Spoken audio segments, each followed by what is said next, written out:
Corrie ten Boom was a Holocaust survivor, a Christian. She said, if the devil cannot make us bad, he will make us busy. There's an old acronym or acrostic that was busy is standing for being under Satan's yoke. That if he can make you busy, he'll take your eyes off of where life is found. He'll get you going through constantly just going through the motions in the treadmill of life, never actually going anywhere that matters. But you'll be busy. There is no shortage of stuff to keep us busy. There are regular demands on our time that can sometimes make life crushing, and consequently, a lot of things suffer in our lives because we are so busy. Marriages suffer. Your health can suffer. Relationships with children can suffer. Relationships with friends. And most importantly, your relationship with Christ. Because when we're too busy, that all those things get squeezed out to whatever leftover time we have, which isn't much. If Satan can't make you bad, he'll make you busy.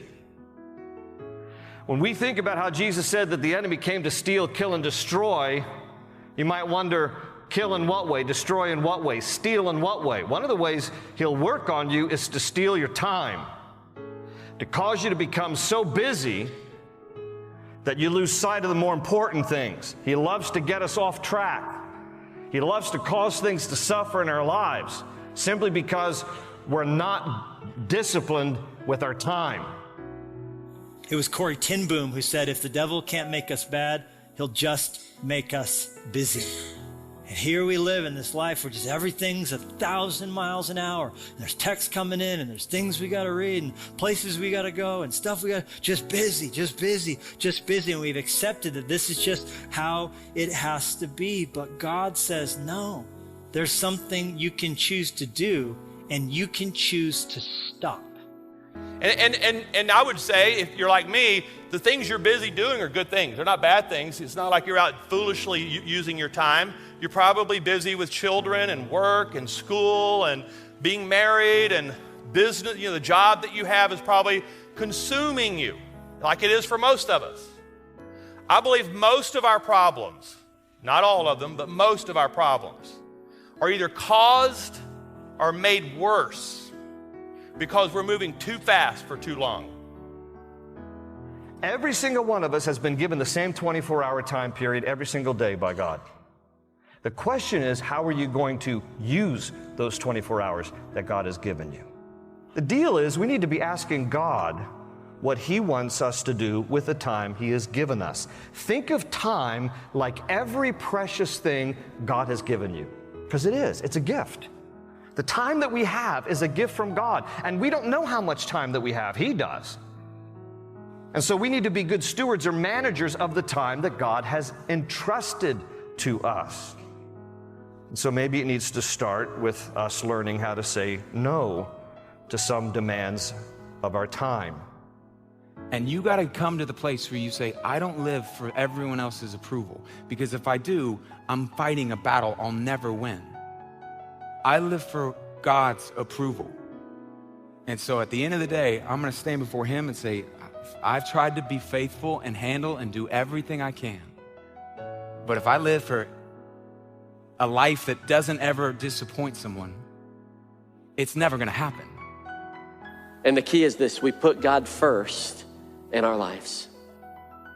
You go, God, every day I want you to be first in my life. It creates capacity for all of the other stuff. Priority determines capacity. So where is your priority today? My prayer for us is that today would be a moment for us to realign our priorities. Say, God, I want to put you first. It's all important, but God, you're first in my life. But here's the problem. If your time with God is hit and miss, if your time with God is not a priority, you will miss much of what God wants to do in your life. When I have my devotions, when you have your devotions, you are focusing on matters that matter. You're focusing on the most important things. listen to me very closely. There is one reason you're here. And all these different messages are gonna bombard you every single day about what you need to get done, what you haven't got done, what more you need to do. There is one thing that will actually bring you life, and the one thing behind why you have life. And that's to know Jesus and to walk with Jesus. And he brilliantly says, there's only one thing that at the end of the day matters. It's not business. It's not marriage.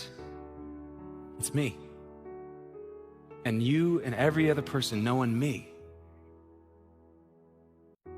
Friend, you want joy? You want contentment? It's a byproduct of getting close to Jesus.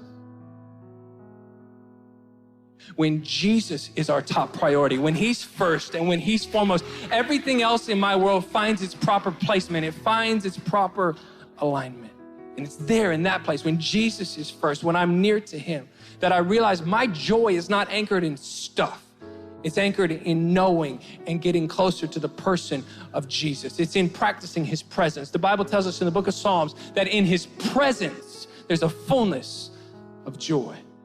Spend time with him every day. Talk to him, listen to his voice. Develop a friendship with him. Express your love for him. Receive his love for you. Don't let your relationship become stale or routine or stagnant. Stay connected to the vine. In John 15, Jesus said, I'm the vine and you're the branches. Remain in me, abide in me. Stay in a constant, intimate relationship with me. The more time I spend with him in prayer and Bible study, the better my day goes.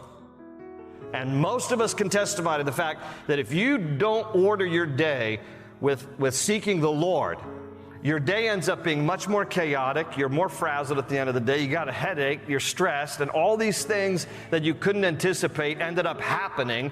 And I've just noticed over the years that the more I'm careful to start my day with prayer and the Bible, the better off my day goes. And I've personally noticed, and I share this with you if this helps you, but it's helped me over the years.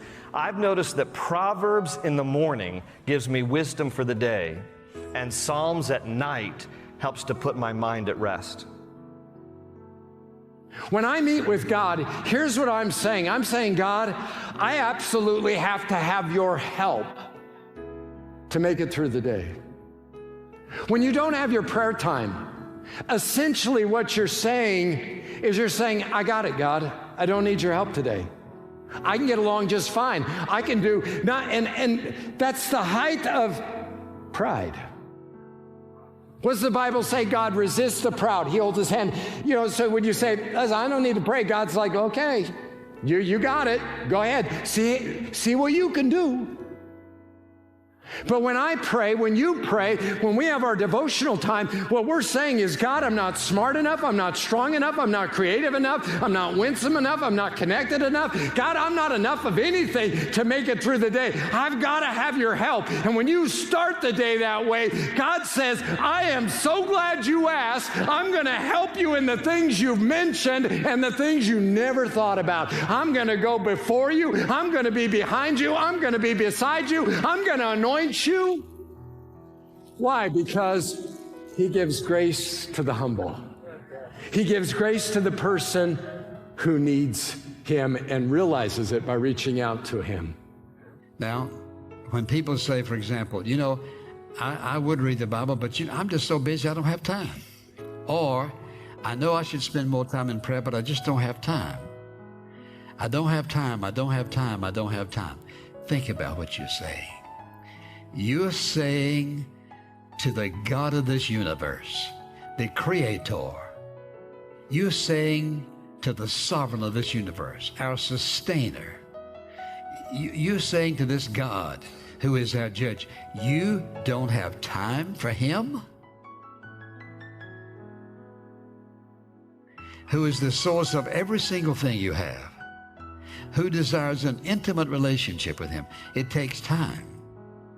The most powerful, awesome thing in my life today, second to nothing, is getting on my face before Him and talking to Him and listening and sensing His Spirit and my spirit being in oneness with each other, and knowing that no matter what I ask, I'm not going to be disappointed.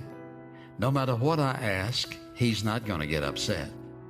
No matter what I ask, God is more than sufficient and adequate to meet this hunger within me that he's placed there. He has placed within all of our hearts a hunger. The problem is that when a person doesn't understand what's going on, they think if I had this and her and him and that, I'd be satisfied. Only God can satisfy the human life. And you know, I could say that 10,000 times and people would hear it and walk right away trying to fulfill this place for intimacy with something else. It doesn't work. And Jesus says there's one thing in life that matters. And you're either going to spend your life missing it or spend your life experiencing it. And that's knowing me, walking in relationship with me.